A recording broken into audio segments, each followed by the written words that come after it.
বিসমিল্লাহির রহমানির রহিম। আমরা 5 মিনিটের মাদ্রাসা থেকে অনেকগুলো বিষয় শিখেছিলাম, 10টি বিষয়। তো আজকে সেই বিষয়গুলো যা যা শিখেছিলাম সেই সম্পর্কে তোমাদের থেকে আলোচনা শুনবো।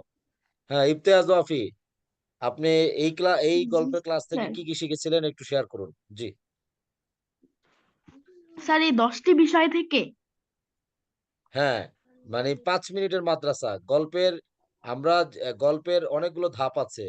যেমন নবীদের গল্প, মিথ্যুক চোরের গল্প, আবার 5 মিনিটের মাদ্রাসা থেকে গল্প, এরকম বিভিন্ন মানে ক্যাটাগরি বা বই আছে, ঠিক আছে।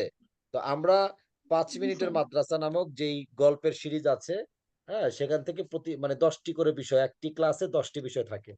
তো একটি ক্লাসে 10টি বিষয় অনেক জি লম্বা। স্যার। আমরা হয়তো 2টা 3টা বিষয় করে আলোচনা করে শেষ করব। তো যা হোক, আমরা আজকে 4টি বিষয় এখানে আছে, 4টি বিষয় সম্পর্কে আলোচনা শুনবো। তো ইসলামের ইতিহাস থেকে যা আল্লাহ তাআলা কি কি বলেছেন কলমকে, এই বিষয়গুলোকে আমি ক্লাস করিয়েছিলাম সম্ভবত। আপনি ছিলেন না? জি স্যার, আমি ছিলাম। হ্যাঁ, তো আপনি কি কি শিখেছেন বলুন। আমি ইসলামের ইতিহাস থেকে শিখেছি আল্লাহ তাআলা সর্বদা আছেন এবং সর্বদা থাকবেন। তিনি প্রতিটি জিনিসকে সৃষ্টি করেছেন।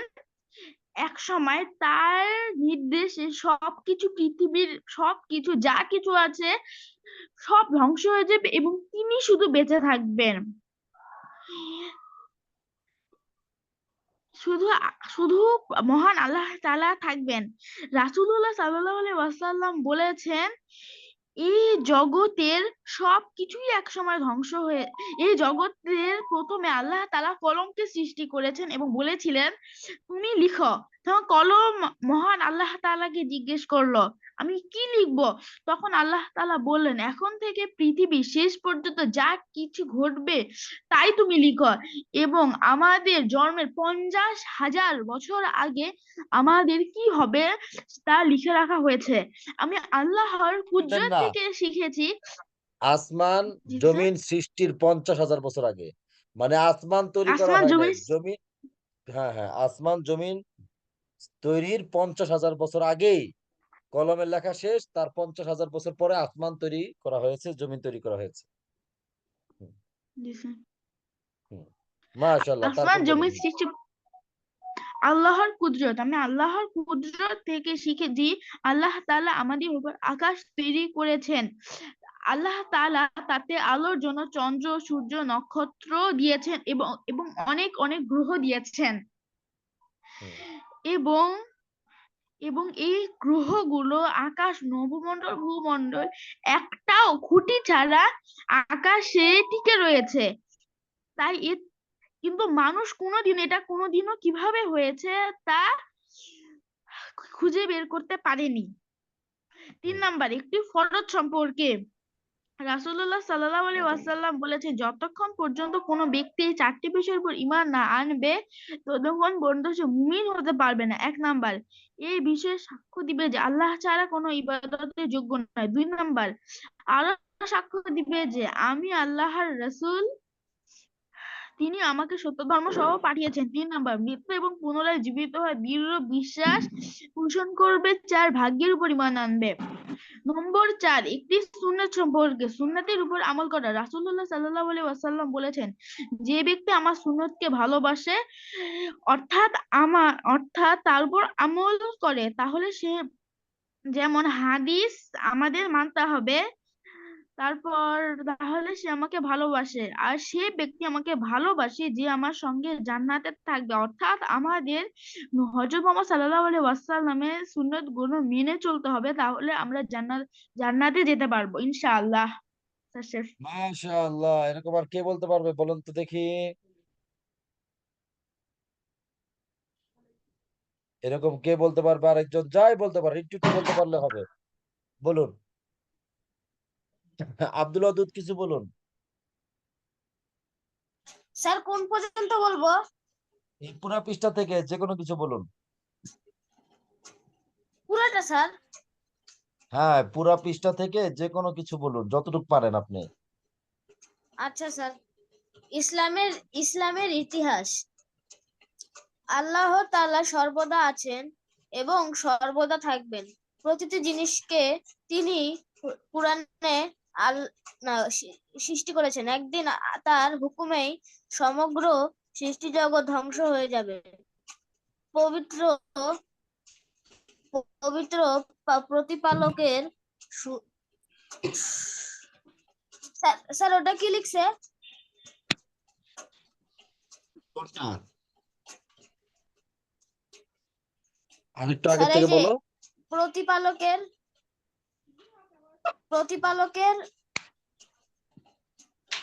হ্যাঁ, পুরো লাইনটাই তারপর বলো। হলো, আচ্ছা স্যার প্রথম থেকে স্যার। না, যেখান থেকে বুঝতেছো না সেইখানের পুরো পুরো লাইনটা বলো।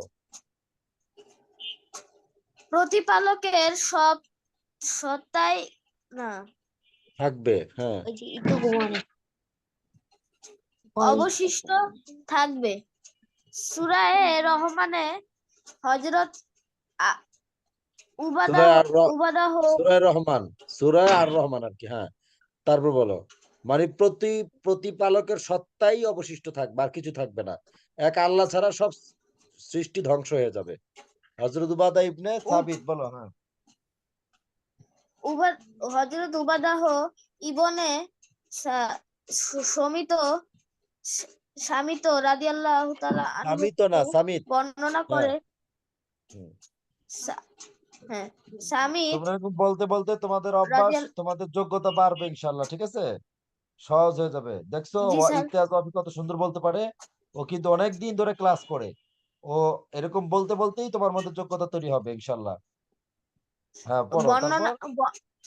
বর্ণনা করেন রাসূলুল্লাহ সাল্লাল্লাহু আলাইহি সাল্লাম বলেছেন, এই জগতের সমাপ্ত হুকুম দিয়েছেন। তখন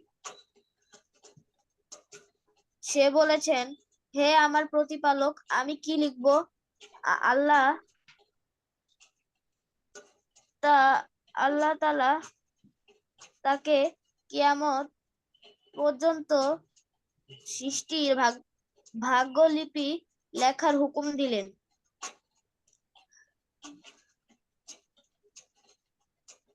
হ্যাঁ, আব- আ- মাশাআল্লাহ। আচ্ছা, আরেকজন বলুন তো দেখি, আরেকজন কে বলবেন?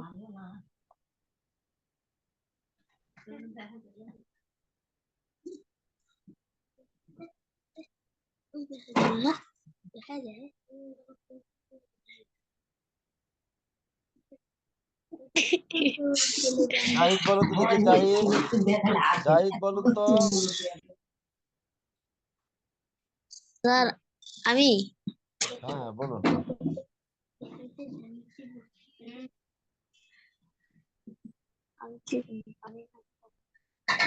স্যার আমি পারি না। আপনি রিডিং পারেন না, তাহলে আরেকজন বলুন তো দেখি। রাতুল। দেখতে পারি না। রাতুল আমি বলুন দেখতে তো। পারি স্যার।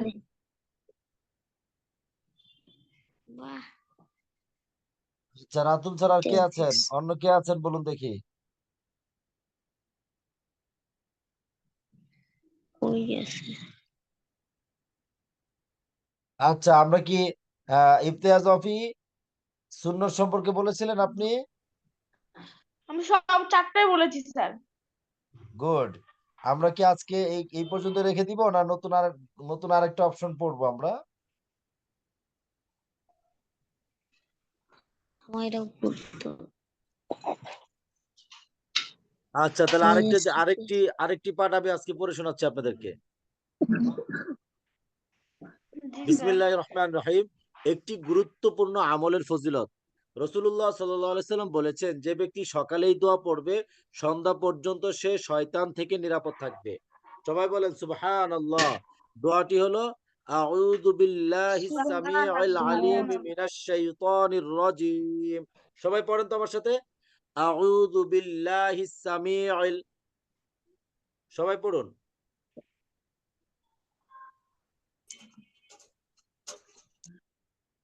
সবাই পড়ুন।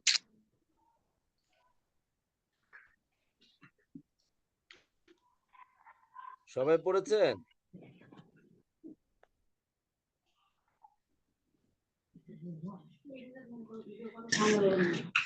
আমার স্যার কথা শুনতে শুনতে পাচ্ছেন? পাই না।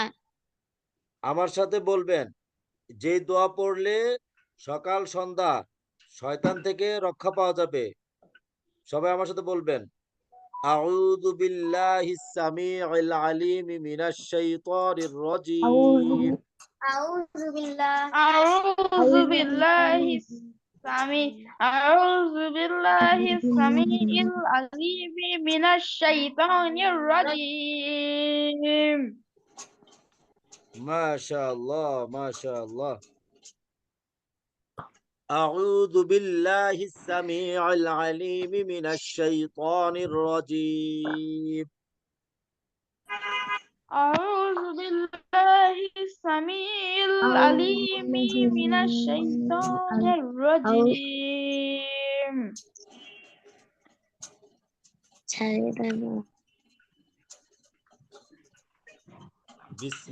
এই দোয়াটি পড়লে আমরা শয়তান থেকে বাঁচতে পারবো। আমি অভিশপ্ত শয়তান থেকে আল্লাহর কাছে আশ্রয় চাইছি, যিনি শ্রোতা এবং পরিজ্ঞাতা। একটি গুনাহ সম্পর্কে, প্রতিবেশীকে কষ্ট দেওয়া। রাসূলুল্লাহ সাল্লাল্লাহু আলাইহি সাল্লাম বলেছেন, যে ব্যক্তি ওই ব্যক্তি জান্নাতে প্রবেশ করতে পারবে না যার অত্যাচার উৎপীড়ন থেকে তার প্রতিবেশী নিরাপদ থাকে না। অর্থাৎ আমরা যদি কোনো প্রতিবেশীকে কষ্ট দেই, তাহলে আমরা জান্নাতে যেতে পারবো না। তাহলে জান্নাতে যেতে হলে আমরা কি করব? প্রতিবেশীদের সাথে ভালো ব্যবহার করব। দুনিয়ার সম্পর্কে রাসূলুল্লাহ সাল্লাল্লাহু আলাইহি ওয়াসাল্লাম বলেছেন, অতি শীঘ্র একটি সময় এমন আসবে যখন মানুষ ভ্রুক্ষেপ করবে না যে তার সম্পদ বৈধ নাকি অবৈধ। সবাই বলো না আউযুবিল্লাহ। আমরা এর থেকে হেফাজত মানে أعوذ ভালো থাকতে بالله চাই। হ্যাঁ, সম্পদ হালাল ভাবে, হালালকে হালাল, হারামকে হারাম বুঝতে হবে, মানতে হবে। ঠিক আছে? আখিরাত সম্পর্কে, কিয়ামতে অপরাধীদের জি অবস্থা। জি পবিত্র কোরআনে আল্লাহ তাআলা বলেন, আমলের রেজিস্টার সামনে রেখে দেওয়া হবে। সেই সময় তুমি অপরাধীদের দেখবে যে তারা সেই আমলনামায় লিখিত বিষয়গুলো দেখে ভীত সন্ত্রস্ত হবে এবং আফসোস করে বলতে থাকবে যে, হায় আমাদের দুর্ভাগ্য! এটা কেমন রেজিস্টার যা আমাদের ছোট বড় কোনো আমলই ছেড়ে দেয়নি। সবই তাতে সংরক্ষিত। অর্থাৎ আমাদের যে আমলের খাতা আছে, কোনো আমল ছুটে যাবে না, ছুটে যাচ্ছে না, সব লিখছে। এজন্য প্রতিদিন আমরা প্রতিদিন কি করব বলেন? প্রতিদিন আমরা খেয়াল রাখবো যে আমার দ্বারা কতগুলো ভালো কাজ হয়েছে, আমার দ্বারা কতটি খারাপ কাজ হয়েছে। আমরা প্রতিদিন আমরা প্রতিদিন এগুলো খেয়াল রাখবো। কারণ আমাদের যে আমলের খাতা আছে, সে আমলের খাতা থেকে একটি ভালো কাজের সামান্যতম বাদ যাবে না। খারাপ কাজের সামান্যতম বাদ যাবে না। সবসময় এগুলো লিখা হবে। নববী চিকিৎসা। চিকিৎসা তকদির পরিপন্থী নয়। অর্থাৎ কোরআন এবং হাদিসের মাধ্যমে আমরা চিকিৎসা করতে পারি। আবু হযরত আবু খুজামা বর্ণনা করেন যে, এক ব্যক্তি রাসূলুল্লাহ সাল্লাল্লাহু আলাইহি সাল্লামকে জিজ্ঞাসা করলো, হে আল্লাহর রাসূল, আমরা যে ঝাড়ফুঁক এবং ঔষধপত্র ব্যবহার করি আর কিছু বিষয় থেকে পরহেজ করি, এর দ্বারা কি ভাগ্যলিপির বিরোধিতা করা হয় না? রাসূলুল্লাহ সাল্লাল্লাহু আলাইহি সাল্লাম উত্তরে বললেন, এগুলো ভাগ্যলিপির অন্তর্ভুক্ত। অর্থাৎ আমি কোন ডাক্তারের কাছে যেতে পারবো, কোরআনের সূরা ফাতিহা দিয়ে ফু দিলে জ্বর ভালো হয়ে যাবে, এগুলোও আমার ভাগ্যে ছিল দেখে আমি করতে পেরেছি। আর আমার ভাগ্যে না থাকলে আমি এগুলো করতে পারবো না।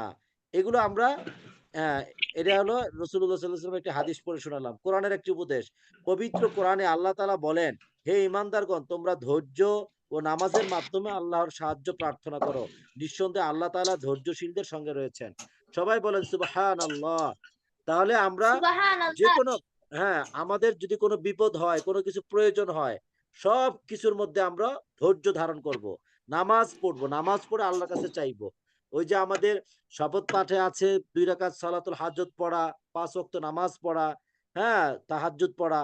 আমরা নামাজের মাধ্যমে নামাজ পড়ে আল্লাহর কাছে চাইবো। তো আল্লাহ তাআলা আমাদের সবকিছু দিয়ে দিবেন। ঠিক আছে? তারপর হলো আমরা ধৈর্য ধারণ করব। হতাশ হয়ে যাব না, তাড়াহুড়া করব না। কোনো কিছু দরকার, বাবা-মাকে খালি চাইতেই থাকবো এরকম না। একটু ধৈর্য ধারণ করব। বাবা যখন ব্যবস্থা করতে পারবেন তখন করে দিবেন। সব আল্লাহর পক্ষ থেকে হবে এগুলো। তো যাই হোক, আজকে আমরা ৫ টি বিষয় শিখলাম। গতকালকে ৫ টি বিষয় শিখেছি, আজকে ৫ টি বিষয় শিখেছি। আগামী ক্লাসে আপনারা এগুলো সুন্দর করে পাঠ করে শোনাবেন। কথা কি বুঝতে পেরেছেন? আচ্ছা, যতটুকু বুঝতে পেরেছেন বলুন তো দেখি। ইমতিয়াজ, রফিক কতটুকু বুঝতে পেরেছেন?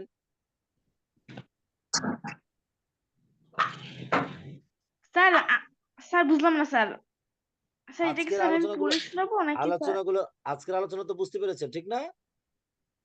জি স্যার। জি জি, মাশাআল্লাহ মাশাআল্লাহ। তো আগামী ক্লাসে এগুলো ভালো করে পড়ে শোনাবেন। ভালো থাকবেন। ইনশাআল্লাহ আমি কন্টেন্টটা আপনাদের অ্যাকাউন্টে দিয়ে দিব। এখানে আজকে শেষ করছি। সবাই ভালো থাকবেন। এই যে আজকে অনেক ক্লাসে কম জয়েন করেছেন, সবাই দাওয়াত দিবেন। আজকে ছুটি মনে করেছিল। আমরা আমাদের হোয়াটসঅ্যাপ গ্রুপে খেয়াল রাখবো। আসসালামু আলাইকুম।